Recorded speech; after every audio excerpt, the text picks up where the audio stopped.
घर जमाई।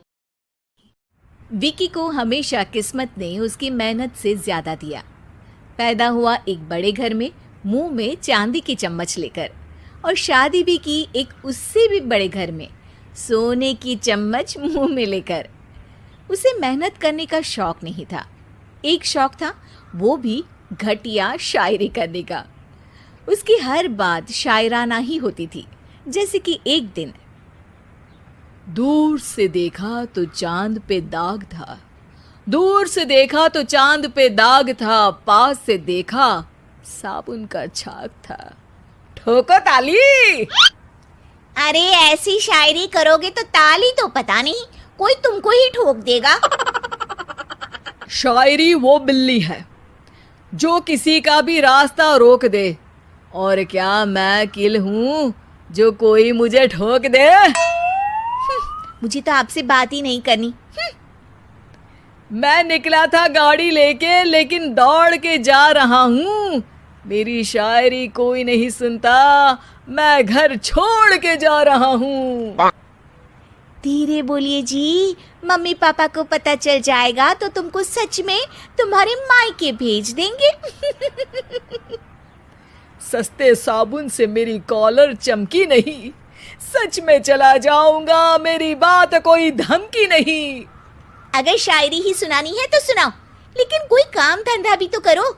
मेरे पिताजी के पास बहुत पैसा है, तो घर जमाई बन के खा रहे हो, और कल जा रहे हो ना अपने मायके, तो आज ही चले जाओ मेरी बला से। हमें तो अपनों ने लूटा, गैरों में कहाँ दम था हमें। अरे चुप हो जाओ, तुमको मिर्जा गालिब की कसम। अरे जाना है तो जाओ, लेकिन पहले मेरे मम्मी पापा से मिलकर जाओ, वरना वो क्या सोचेंगे। लेकिन विकी अकेले ही अपनी कार लेकर अपने मायके यानी कि अपने खुद के घर पहुंच जाता है। अरे बेटा, तू अचानक, बहू कैसी है? अरे माँ, बहू तो बिल्कुल बदल गई है, मुर्गी हाथ से निकल गई है। अरे क्या हुआ बेटा? उसकी आती नहीं है, मेरी जाती नहीं है। मैं करता हूँ शायरी, उसे भाती नहीं है। मेरे पास उसका फोन आया था बेटा, सही कह रही है वो। तुमको काम करना चाहिए, तभी तो इज्जत मिलेगी। घर जमाई बनके सास ससुर के पैसों पर कब तक ऐश उड़ाते रहोगे? मेरी जिंदगी में हर तरफ से उंगली हो रही है, फोन पर मेरी चुगली हो रही है। अरे चुगली नहीं कर रही थी बहू, वो तेरा भला चाहती है बेटा। सूखे हुए कपड़े को भी गीला कह रहे हैं लोग, चुगली करने को मेरा भला कह रहे हैं लोग। ठोको ताली। ये सुन के माँ अपने हाथ से अपना सर पीट लेती है। अरे माँ, ताली की जगह माथा क्यों ठोक रही हो? बेटा तू ना आराम कर, तेरे पिताजी भी आने वाले हैं, खाना लगा देती हूँ। विकी अपने घर भी दिन भर टीवी देखता है, तरह तरह का खाना खाता है, दोपहर तक सोता है, चाय पीता है, वीडियो गेम खेलता है, बस काम करने नहीं जाता। घर में नौकर चाकर है तो बिस्तर से हिलने तक की जरूरत नहीं पड़ती। कई बार तो विकी अपने नौकरों को बिठाकर शायरी सुनाता रहता। कब जाओगे बेटा? अरे कैसी बात कर रहे हैं डैडी, क्या आप मेरे फादर नहीं? आप मुझे भगाना चाहते हैं क्या? ये मेरा घर नहीं। अरे नहीं बेटा, तुम्हारा ही घर है।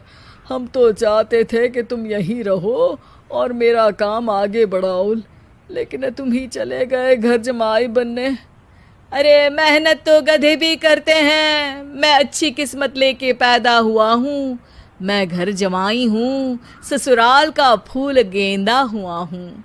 ठोको ताली। पिताजी और माँ सच में ताली बजा देते हैं। ऐसा पहली बार होता है जब विकी की शायरी पर किसी ने ताली बजाई हो। अरे आप लोग सच में ताली बजा रहे हैं? हाँ हाँ बेटा, तुम्हारे ससुर का फोन आया था, बोला जब तक घर जमाई जी कोई काम ना करने लगे हमारे यहाँ मत भेजना। अब तू तो काम करने से रहा और तुझे रहना भी है हमारे घर में ही, करेगा भी शायरी ही, और बार बार ठोको ताली बोलेगा तो आदत डाल ही लेते हैं ताली ठोकने की। विकी उसी वक्त खड़ा होता है और बहुत गुस्से में सीधे ससुराल के लिए निकल जाता है। फिर से आ गए? लेकिन सुमन को देखते ही विकी पिघल जाता है। अब सुमन, आई एम सॉरी, आज से ना मैं सिर्फ शायरी ही नहीं बल्कि काम भी करूँगा। तुम अपने ऑफिस में बात कर लेना, कोई भी मेहनत का काम कर लूँगा। मैं घर जमाई बन के रहूँगा लेकिन काम करूँगा और इज्जत से रहूँगा। मतलब सिर्फ तुम नहीं आए हो, तुम्हारे साथ तुम्हें अकल भी आ गई है। मैं अपने कारखाने का मैनेजर बनाता हूँ तुमको, कल से मेरे साथ चलना वहाँ। थैंक यू ससुर जी। थैंक यू से काम नहीं चलेगा, एक शायरी सुनानी पड़ेगी। है? जरूर जरूर। ससुर के पास पैसा होते भी मेहनत जिसको भाई है, वही सच्चा दामाद है, वही अच्छा घर जमाई है। ठोको ताली। सब विकी की शायरी पर ताली ठोक देते हैं। शिक्षा: जब किस्मत आपको बहुत सारा दे दे तो उसकी कद्र करनी चाहिए और मेहनत करना कभी नहीं भूलना चाहिए।